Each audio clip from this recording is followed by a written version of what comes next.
আমি স্পষ্ট দেখতে পেয়েছি সরকারের ইন্ধন, কোর্টে দেখতে পেয়েছি সরকারের ইন্ধন, আইনজীবীদের মধ্যে দেখা যাচ্ছে সরকারের ইন্ধন। আর মাত্র 10 দিন বাকি আছে সংসদ বসার। এত তাড়াহুড়া করে দুইজন আইনজীবীর মাধ্যমে এই রিট পিটিশন দায়ের করে আসলে যারা দায়ের করেছেন তারা কি পেতে চান? আমি স্পষ্ট দেখতে পেয়েছি সরকারের ইন্ধন, কোর্টে দেখতে পেয়েছি সরকারের ইন্ধন, আইনজীবীদের মধ্যে দেখা যাচ্ছে সরকারের ইন্ধন, এবং একটা ক্লোজ এলাই আছে সরকারের কিছু ব্যক্তিবর্গ এই বিষয়টাকে আদালতে সাবজুডিস ম্যাটার বলে পার্লামেন্টকে যেন কোনোভাবে বাধিত করা না যায়, এই জন্যই এই কৌশলটা অবলম্বন করেছেন। আমরা আদালতে প্রশ্ন তুলেছি যে 10 দিন অপেক্ষা করে পার্লামেন্ট যদি এই সিদ্ধান্ত নেয় তাহলে আদালতের তার হস্তক্ষেপ করার কোনো প্রয়োজন নাই। মাত্র তো 10 দিন আগে যেহেতু করা হয়নি, নভেম্বর মাসে আদেশ হয়েছে, ডিসেম্বর মাস, জানুয়ারি মাস, ফেব্রুয়ারি মাস, এটা মার্চ মাস যাচ্ছে।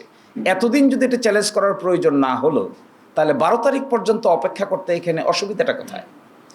এগুলোর আসলে কোনো সুনির্দিষ্ট উত্তর দিতে পারে নাই। এটা একটা political question, doctrine of political question নামে একটা কোয়েশ্চেন আছে, যেগুলো হাইলি পলিটিক্যালি সেন্সিটিভ, এগুলো আদালতের বিবেচ্য বিষয় নয়। আচ্ছা বলেন, বাংলাদেশে অভ্যুত্থানকে আদালতের নিয়ম মেনে হয়েছে? আদালতের আদেশ মেনে কি মাস আপসার্চ হয়েছে, বিপ্লব হয়েছে, অন্তর্বর্তী সরকার হয়েছে, কিংবা গণভোট হয়েছে, কিংবা জাতীয় নির্বাচন হয়েছে?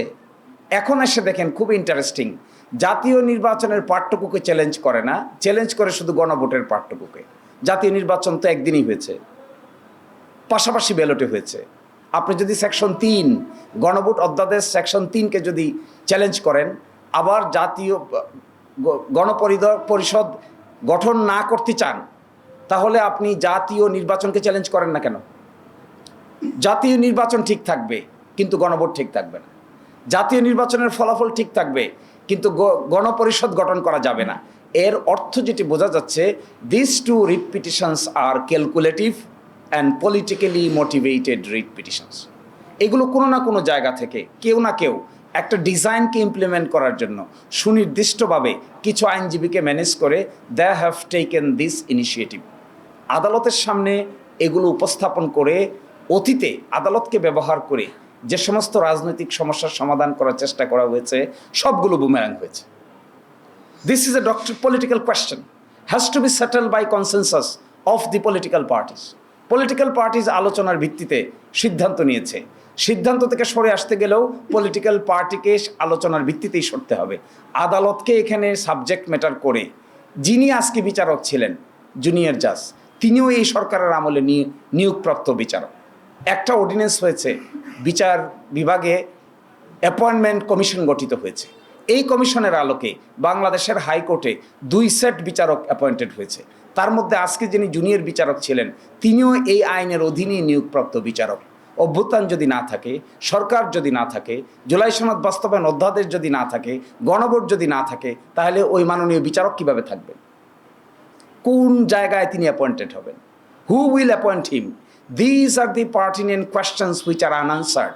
আমি দেখেছি একটা তাড়াহুড়া, আমি এটাও দেখেছি কোনোভাবে বিপ্লবের এই সেন্সটাকে অন্যদিকে ঘুরিয়ে আদালতের কাঁধে রেখে পার্লামেন্টের কাছে না পাঠিয়ে কোর্ট এই কথা বলেছে সুতরাং আমাদের কিছু করার নাই, এইরকম একটা মেন্টালিটি সুস্পষ্টভাবে দেখা যাচ্ছে।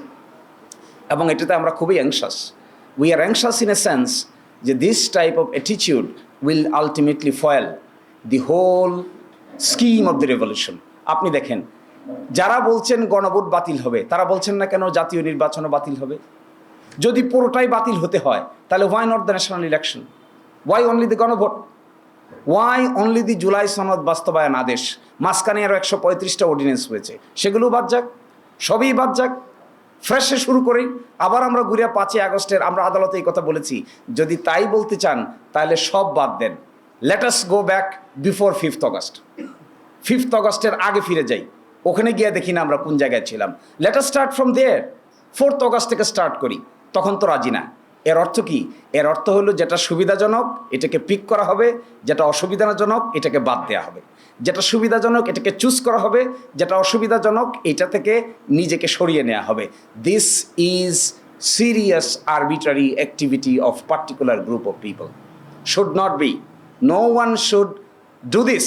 এবং এইভাবে একটা রেভলিউশনের পরে একটা চার্টারকে অপ্রাসঙ্গিক করে ফেলার যদি ইনিশিয়েটিভ নেওয়া হয়, তাহলে that would be again a political blunder, a legal blunder, judiciary will be debated.